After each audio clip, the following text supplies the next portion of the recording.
хамгийн их зовлон бол мэдгүй биш. Дутуу мэс бол хамгийн дундуур савл хамгийн зовлон. Ном ашаа ихэлсэн. Энэ замаар орсон ч одоо өөр арга байхгүй шүү дээ. Ингээд яваад байгаа юм. Хамгийн сайн унших бол хамсаа.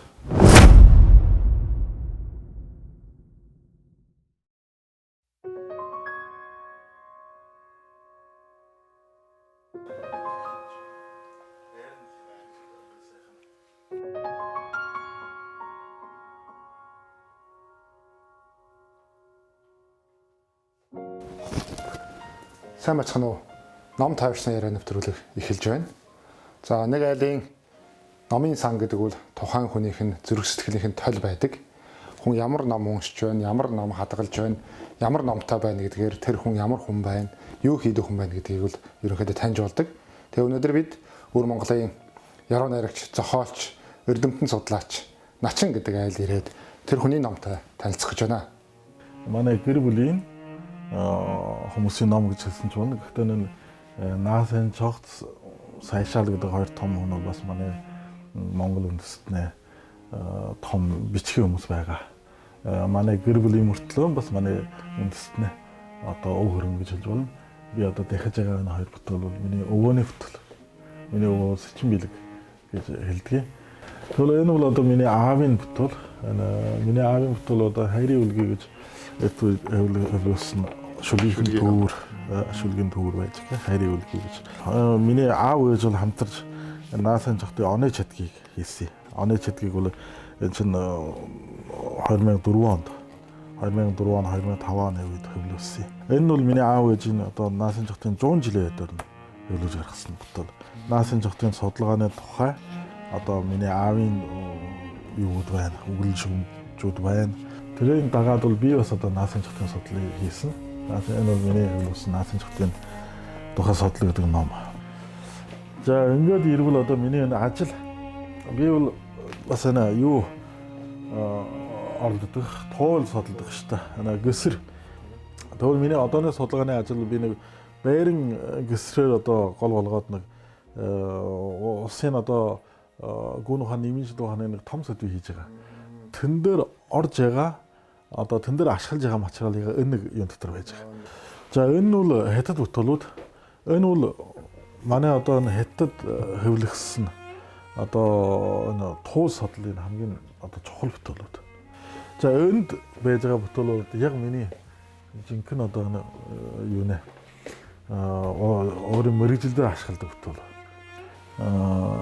Манай гэр бүл одоо бичиг соёлын сурвалжтай гэр. Манай гэрт бол одоо бүтэн автор ном байдаг. Тэгээ тэрийг бол одоо өмөрсөнд одоо энэ чинь баг байхтаа үждэг. Гэхдээ нь тэр үсэг таних учраас уншиж хэлэхгүй. Тэгээ үсэг таньж гадарласаар эхлээд тэр номуудыг хийж уншсан.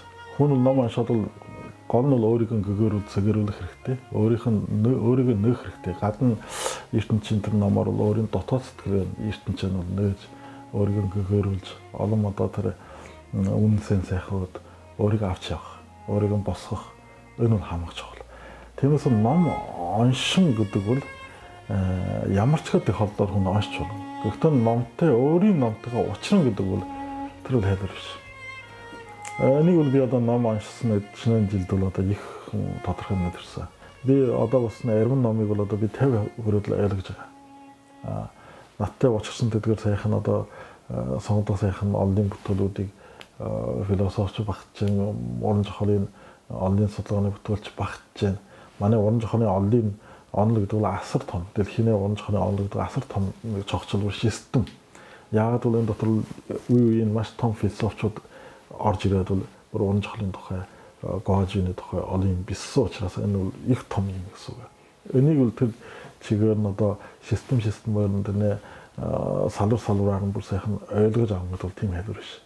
Тиймээс явж одоо би өөрийнхөө мэрэгжлийнхөө эдгээр ном суртахуун эдгээр ёс тэрний одоо жий тогтолж байгааг жинхэнэ ойлгож ирсэн бол одоо 50 хүртэл сайн ойлгож байна. Наад бол энэ уран зохиолын түүх, уран зохиолын энэ онлын энэ систем тэр чигээр ингээд бүгдийг ингээд харагдаад ирэх үед их төрөн мөр төлөнд харагдаад ирэх нь намайг маш их догтлуулж.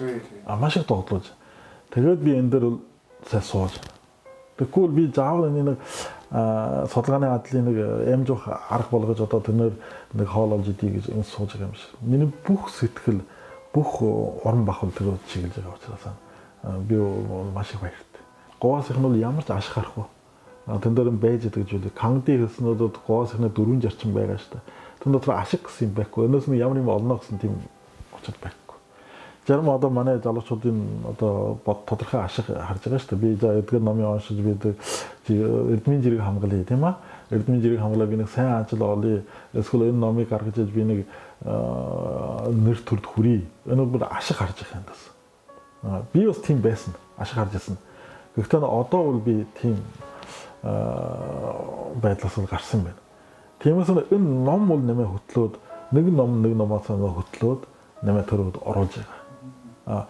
Энэ хэмжээнд дээр хүрвэл би одоо сайн ном уншсны жаргал гэдгийг одоо сайн одоо ухаарж байна. Хүнээ сэтгэхгүй ямар хэмжээнд хүрч чаддаг вэ гэдгийг үжүүлсэн тэр юм тэнд байгаа учраас тэр төмөлөө тэрнээ өчүүхэн нэг хэсгөөс нь ч гэсэн ухаарж ойлгоод авахд аж аргал шиг бодож байгаа. Надад ч бодох. Тиймээс ашиг харж болох. Номноос ийжээд ашиг харж болох. Ашиг харахгүй онших тутмаа тэр чамд ашиг өгдөг. Хамгийн их ашиг нь чамайг өгөрөнд. Чамай өөр нэг хүн болгоно.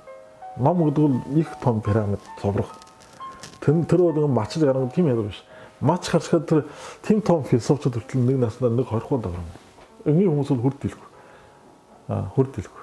Ман мэтсэн хүмүүс бол хүрдэлгүй.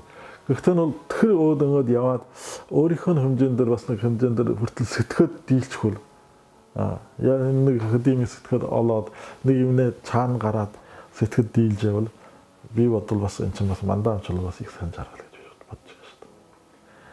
Хамгийн их зовлон бол мөтгүү биш. Мөтгүү явдал бол хамгийн их зовлон үнэхээр биш. Тэнгийн дотор амгалан гэдэг монгол үгэнд байдаг шүү дээ. Тэнийг хүн бол маш амгалан. Ямар ч ихэд юм мөтгүү тайван. Тэр бол их жаргал шүү. Дутуу мэс бол хамгийн дундуур сав бол хамгийн зовлон. Би одоо ч гэсэн дундуур сав. Одоо ч гэсэн зовлон маш их зовлонтой явж байгаа. Ямар нэг юм сэтгэхэд тэр цаана гартал сэтгэд дийлэхгүй. Ямар нэг юмнаас нэг шин имийг хард дийлэхгүй. Тэр Игор Дун Джеймсон гэдэг тэдний номыг уншаад тэд яагаад ингэж одоо энэ дотроос эдгээр юм олоо үтчихэд байна. Эдний дундаас манай олж харсан уу, миний олж харах зүйлүүдийг авиадлахын тэр бүтээл дундаас миний олж харах юмуд яагаад олоо харж чад байна гэж. Тэгэд би тэрийг оочход бас маш их бишрэн сухарж байгаа шүү дээ. Тэдгээр эрдэм тэдгээр илрүүлтийн юм бол. Энэ үл гайхалтай. Хүнээ юм нас тэр гэгэн зүгүүд л явах хэрэгтэй. Тэр гэгэн зүгүүлийн чамхаг нь бол ашил эрдэм мэдлэг, соёл ухаарл. Жинхэнэ сайхан олон ном уншсан хүмүүс бол тийм жижиг асуудалтай тулгарх бай гэж ойлгож байгаа.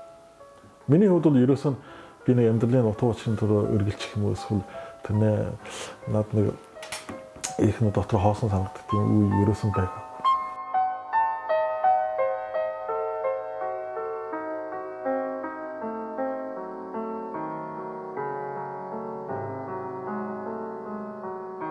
За өнөөдөр би ийм нэг одоо монгол номоо тайлбарлая гэж бодож байна. За энэ номны нэр бол Монголчуудын ан ангалын аман түүх. Монголчуудын ан ангалын соёл гэдэг чинь Монгол соёлын нэг том хэсэг шүү дээ. Нүүдэл малжил, ан ангал нүүдэл малжлын хоёр угалжин гогцоогоор ингэж холбогдсон одоо манай эрт үеийн түүх шүү дээ. Ингээд бол манай ан ангалын тухай соёлын судалгаа нь бол ерөөсөө тийм эрчтэй сайхан хийгдэж байгаагүй. Энэний тухай одоо бүтээлүүд бас их ховор. Тэгээд энэ Боён Чолоо багш бол бас нэг 10 жилийн цагийг зарцуулж өвөр Монголын бүх одоо аймаг, Шинжаан, Хөхнөр, одоо манай Сүбэй гэдэг Жүэ Торон гэдэг манай одоо дунд усын монголчуудын сууж байгаа бүх л орон нутгаар бүр одоо явж хоёрын байцаалт хийж одоо ангацтай сурвалж явсан. Тэгээд дээрээс нь одоо юу Монгол улс бас бураадын бола халмагийн Монгол улс тул бүр өөрөө явж сурвалжсан. Тэгээд цаад ахлаас болоод одоо бураад болоод халмагхийн бол бас одоо юу утсаар сурвалжилж ингэж сурвалжилж авсан энэ материалууд. Өнөөнийг бол манай багш бол Боён Чолоо багш бол ямар ч одоо нэмэлт хасалтгүйгээр сайхан буулгаад тэр анчтыг хэлсэн, тэр англиын тухай хэлсэн хүмүүсийг ямар ч хэд нэмэлт тасалтгүйгээр тэр чигээр нь яаж хэлсэн бол тэр чигээр нь буулгаж хөвлөсөн ном байна.